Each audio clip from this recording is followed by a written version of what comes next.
Sir சிலர் என்ன சொல்கிறாங்கன்னா, ஆன்மீகம் அதிகமாக போனால் ஆபத்தாக தான் முடியுது. காரணம், இப்போ ஒரு வீடு இருக்குது, வீட்டில் வந்து போயிட்டு நைட்டில் பகல்லாம் வேலை செஞ்சுட்டு நைட்டில் போய் வந்து படுக்கிறோம் அப்படின்னாக்க, படுக்கிறதுக்கு தலையை எங்கே வைக்கிறது அப்படிங்கிறதுல கூட ஆன்மீகம் வருவதாக சொல்கிறாங்க. அதில் ஃபார் எக்ஸாம்பிள், கிழக்க தலையை வச்சா நல்லா புகழடையலாம், மேற்கே தலை வைத்தால் மேன்மை அடையலாம், தெற்கே தலை வைத்தால் சிந்தனைகள் சிதறும், வடக்கே தலை வைத்தால் வாழ்க்கையை தலைகீழாக புரட்டி போட்டுவிடும் இப்படின்னு சொல்லும்பொழுது, ஒவ்வொன்றுக்கும் ஆன்மீகத்தின் வழியே நடக்கிறவர்களுக்கு இல்லை நம்பணும் அப்படின்னு நினைக்கிறவங்களுக்கு மிகப்பெரிய அச்சுறுத்தலாக இருக்கிறது. உண்மையில் வீட்டில் படுக்கின்ற பொழுது தலை எங்கே வைத்து படுத்தால் அதற்கான பலன் ஏதாவது இருக்கிறதா? இது அறிவியல் பூர்வமானதா? இது உண்மையா? இதை பற்றி ஒரு தெளிவான விளக்கம் கொடுங்க டாக்டர். சார், முதல்ல ஆன்மீகம்னா என்னன்னு நிறைய பேருக்கு தெரியல. ஆன்மீகம்னா என்ன? நீங்கள் ஒரு பேரை கேட்டு பாருங்கள், ஆன்மீகம்னா என்னன்னு சொல்லி கேட்டு பாருங்கள். ஆன்மீகம்னா சாமி கும்பிட்றது அப்படின்னா, கடவுளை நம்புறது, கடவுளை கும்பிட்றது அப்படின்னா ஆன்மீகம்னா அதான் சொல்லுது. பட் அப்படி கிடையாது. ஆன்மீகம் அப்படின்னா என்னன்னா, ஆன்மாவை அறிவு. நம்ம இந்த பூமியில் எதுக்காக வந்திருக்கோம், என்ன பர்பஸ்க்காக வந்திருக்கோம், என்ன செய்யறதுக்காக வந்திருக்கோம், இந்த பூமியில் முடிச்சுட்டு போகும்போது என்ன பண்ணணும், இதை பற்றின டீட்டெயில்ஸை வந்து ஆன்மாவில் தான் இருக்குது. நான் ஏற்கனவே சொல்லிக்கிற மனிதன் வந்து உடல் மனம் ஆன்மாவாக உருவப்பட்டவர். ஆன்மா யார் கண்ணுக்கும் தெரியாது, யாருக்கு இருக்குது, எங்கே இருக்குது, எப்படின்னு தெரியாது. மனம் இருக்குது, ஆனால் எங்கே இருக்குன்னு தெரியாது. மனம் இருக்குன்னு தெரியும் எல்லாருக்குமே. மனம் இருக்குன்னு தெரியும், ஆனால் எங்கே இருக்கு யாருக்கும் தெரியாது. உடல் இருக்குது தெரியும், பார்க்கும்.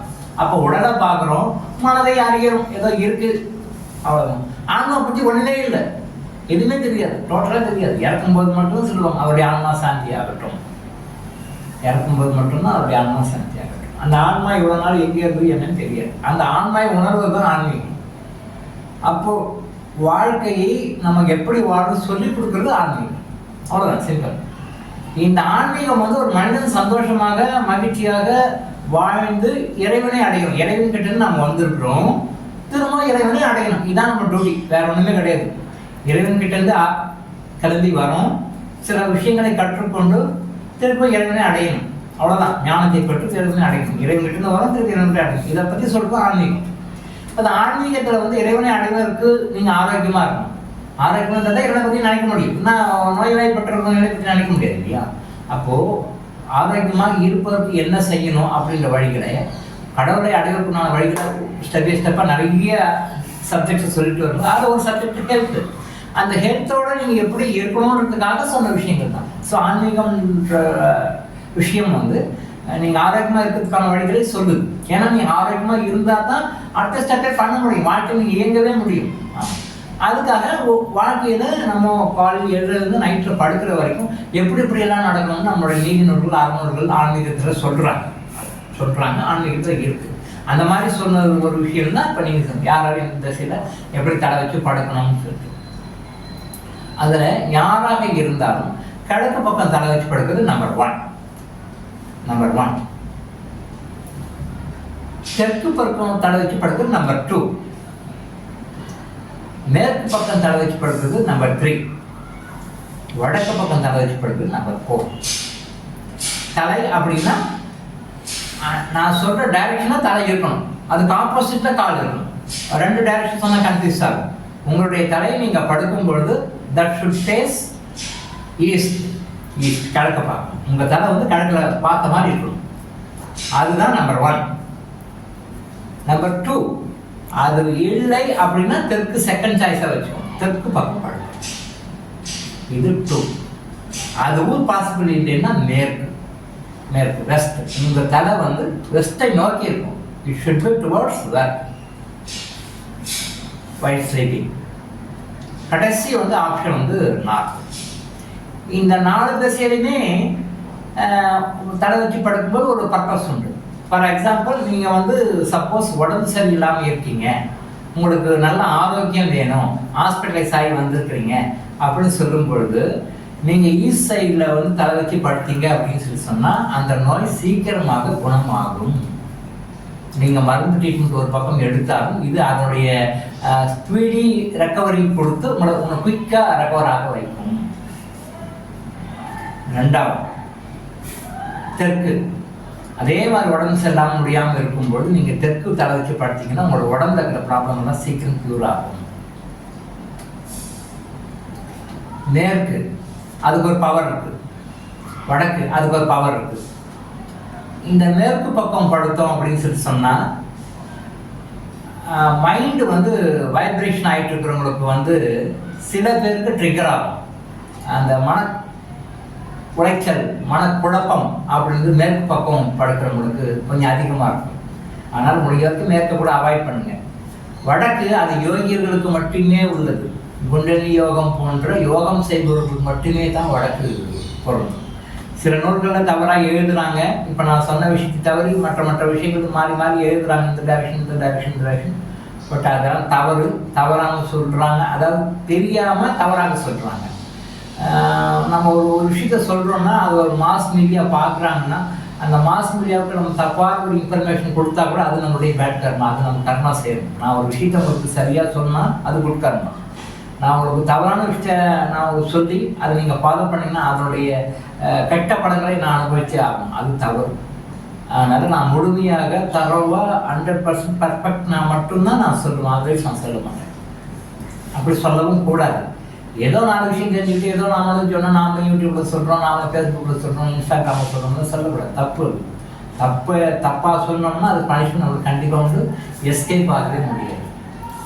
ஸோ அதனால் இப்போ உங்களுக்கு பொருளாதாரத்தில் நம்ம நொடிக்கு போயிருக்கீங்க, உங்களுக்கு பணம் வேணும், பணம் வரமாட்டேங்குது, ஃபைனான்சியலான சிக்கல்கள் நினைக்கிறீங்கன்னா கண்டிப்பாக நீங்கள் கடற்கு பக்கம் உங்கள் தடை இருக்கிற மாதிரி வச்சு பாடுங்க. மற்ற முறைகள் நீங்கள் மற்ற முயற்சிகள் பண்ணாலும் இது அடிஷ்னலாக ஒரு சப்போர்ட் பண்ணும். 2 பேர் சேர்ந்து தூக்குறீங்க, ஒரு வெயிட்டு தூக்க முடியல, இன்னும் 2 பேர் கை கொடுத்தா அவங்க தூக்குறது ஈஸி தானே. அதே மாதிரி இப்போ பொருளாதார சம்மந்தப்பட்ட விஷயங்கள் நீங்கள் ரொம்ப பாதிச்சிருக்கீங்க, வருமானம் இல்லை, கடன்கள் நிறையா இருக்குது, தீர்க்கறதுக்கு வழி தெரியல அப்படின்னு சொல்லும்பொழுது நீங்கள் படுக்கும் பொழுது கிழக்கு பக்கம் தலை வச்சு படுத்தீங்க அப்படின்னு சொன்னால் இந்த பிரச்சனைக்கு கொஞ்சமாக வெளியே வருது. எப்படி வருவீங்க? படுக்கிறதுக்கும் இதுக்கு என்ன சம்மந்தம் அப்படின்னா, ஒரு பிரச்சனை இருக்குது, அந்த பிரச்சனையை சால்வ் பண்ணுறதுக்கு உங்களுக்கு என்ன வழின்னு தெரியல, நீங்கள் வந்து முடிச்சுட்டு இருக்கீங்க, உங்களுக்கு சரியான கைடன்ஸ் கிடைக்கல. ஒரு மனிதன் வந்து படுக்கையில் குறைஞ்சபட்சமாக அவருடைய ஒரு வாழ்க்கையில் ஒரு நாளில் 3 உள்ள ஒரு பாகம் ஒதுக்குறான்னு வச்சுக்கோங்களேன். 8 மணி நேரம் 8 மணி நேரம் 8 மணி நேரம் 8 மணி நேரம் உழைப்புக்கு, 8 மணி நேரம் தூக்கத்திற்கு, 8 மணி நேரம் மற்ற விஷயங்களுக்கு, 24 24 ஹவர்ஸ் ஒதுக்கணும். இந்த 8 மணி நேரம் ஒருத்தர் தூங்குறாரு. அந்த தூங்கும் பொழுது இறை சக்தி அந்த டைரக்ஷன் வந்து ஒரு டைரக்ஷனும் ஒரு எனர்ஜி வருது, அது ஃபிசிக்ஸில் இருக்கும்.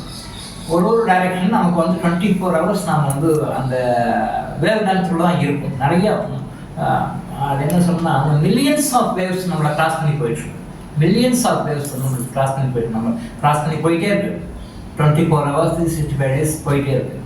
அது இப்போ இந்த மொபைல் ஃபோன் ஸ்மார்ட் ஃபோன்லாம் வந்த பிறகு இன்னும் மில்லியன்ஸ் ஆஃப் வேவ்ஸ் அந்த நம்மளை கிராஸ் பண்ணி தான் போயிட்டு அதனால பாதிக்குது. அது ஒரு விஷயம், அதை பற்றி பின்னாடி பேசுவோம்.